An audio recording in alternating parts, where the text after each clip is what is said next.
After 13 years, Avatar 2 has finally been released. If the original jungle in the first movie amazed you, then the ocean world of The Way of Water will completely redefine your visual experience. James Cameron created the world of Pandora from scratch, from designing the settings to the flora and fauna, even inventing a language. It's the highest level of world building we can imagine right now. After 13 years, Cameron still used the latest technology to fully realize underwater filming, immersing us in an unprecedented visual experience, with each frame beautiful enough to be a wallpaper. The Way of Water not only continues the amazing battle effects from the first movie, but also delivers genuine emotion. In one scene, you can even hear echoes of Titanic. If you're planning to watch Avatar 2 soon, why not join me in revisiting this epic fantasy masterpiece first, so you can seamlessly dive into Avatar 2's story. Hey everyone, welcome back. Today, we're revisiting the epic world of Avatar, so you can dive right into the sequel with no confusion. Let's break down the first movie and see why it's such a game changer. The story is set in the year 2150, when Earth's population has exploded, leading to a depletion of resources. To avoid extinction, scientists turn their attention to Pandora. This planet is rich in resources and full of colorful plants and strange animals, as well as a race of 3-meter-tall, blue-skinned, native Na'vi people. Scientists want to mine the planet's minerals on a large scale, but they need the Na'vi's permission, so they launched something called the Avatar program. The Avatar program is a type of biocloning technology, combining Na'vi genes with human DNA and growing avatars that resemble Na'vi in form. Finally, they transfer a human's consciousness into the avatar body, allowing them to breathe and explore the planet freely through the avatar. Their goal is to have the avatars integrate into Na'vi society and gain their trust, ultimately convincing them to relocate from their home and free up the forest so the scientists can mine the minerals with minimum cost. Jake, who is paralyzed from the waist down, also wants to join the Avatar program. His only wish is to walk freely again, but in this survival of the fittest world, reality hits him hard. One bad thing after another happens. A company from another planet tells him his twin brother has died in an accident, and they approach Jake because his brother was part of the Avatar program. Since Jake's DNA perfectly matches his brother's, they plan to have Jake replace his brother to complete the mission. Jake's life, which was filled with despair, suddenly takes a turn. Without hesitation, he signs the agreement.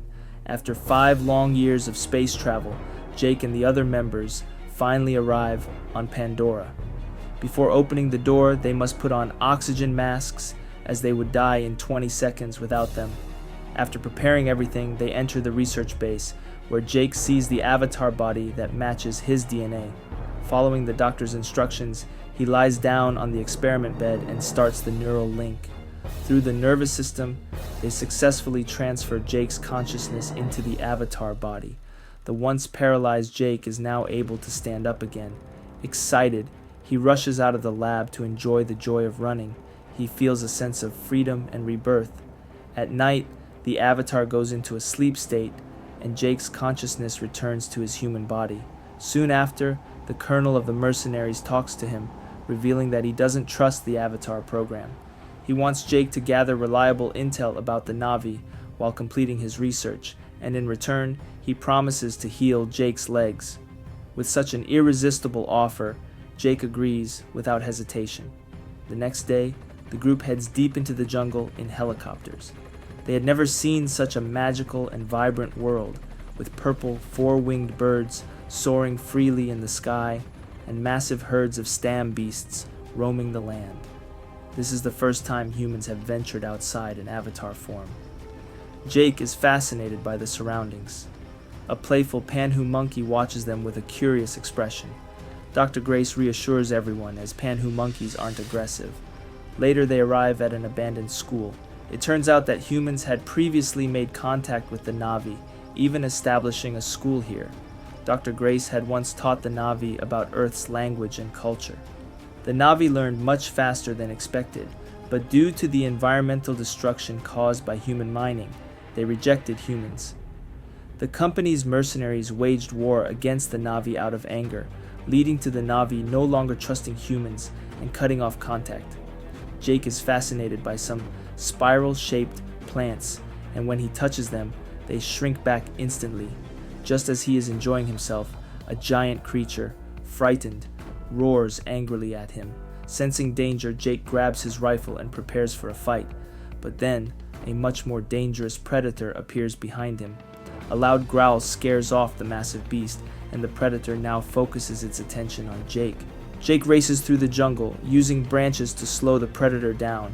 He hides under a large tree, catching his breath, but the predator isn't ready to let him go. Jake sprays bullets everywhere, but it doesn't hurt the predator. The beast becomes even angrier and destroys his gun. With no way to defend himself, Jake runs as fast as he can.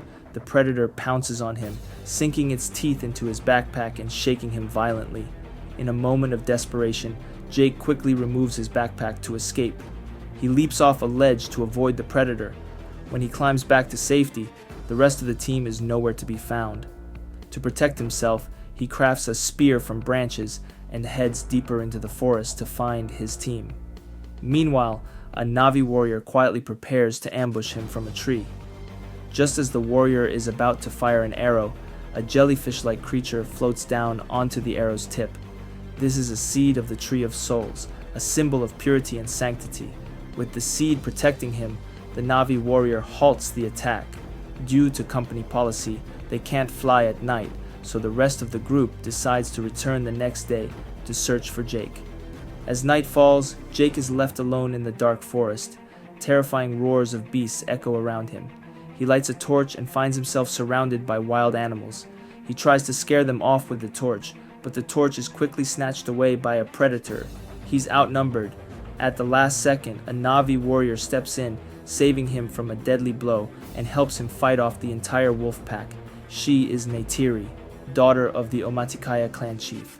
She was once an excellent student of Dr. Grace and speaks human languages fluently, but she quickly sees through Jake's disguise as a fake Na'vi and refuses to help him. Jake pleads to learn the Na'vi language and culture from her. Neytiri leads him to a tree, urging him to leave quickly. But then, more seeds from the Tree of Souls float down onto Jake, and it is through these seeds that Jake and Neytiri form their bond. So if you're ready for the Way of Water, make sure to hit that subscribe button for more deep dives into your favorite movies. You won't want to miss what's coming next.